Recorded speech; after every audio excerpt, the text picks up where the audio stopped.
Hello, good evening. আজকে দুপুরে শোনো ভাত খাইনি, তাই তার জন্য রেডি করছি আলু ভাজি আর বয়েল চানাকে একটু তেল দিয়ে ভাজি করে নিচ্ছি। আমাকে বলেনি বয়েল চানা চা আলু ভাজি দেওয়ার জন্য, আমি নিজে দিয়ে করে দিচ্ছি। সেই সকালবেলা ভাত খেয়েছিল কিন্তু বলে যে ভাত খাবো না আর। আমি তো মা, আমার মনটাকে মানে, তাহলে কিছুটা এর লেগে বানাইছি। সাথে মেরে দেওয়ার সময় আমার লেগেও একটু নিয়ে নিলাম। এক্সাম চলছে তো পড়া করছে স্কুল থেকে এসে। আমি তো অনেকটা বুঝি না, তাই এই খাওয়াটা পাওয়ার পরে অনেকটা খুশি হয়ে যাবে। মা তো সবসময় বোঝে বাচ্চারা কোন জিনিসটা খাইতে ভালোবাসে। এটা দেখার পরে না অনেক খুশি হয়ে যাবে শোনো।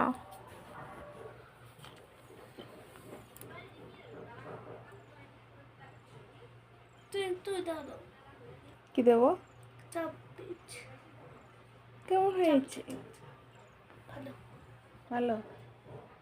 তুমি কি এটার জন্য অপেক্ষা করছিলা?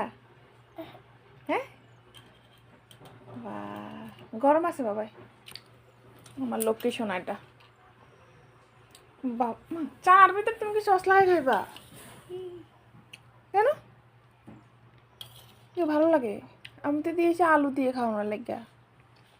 আলুটা একটু ভারী ভারী করে করে দিছি, পাতলা করে করে দিছি না। এইটাও একটা টেস্ট হয়ে খাইতে। আমার জন্য রাখছি 4টা, 2টা আলু ভাজি করছিলাম।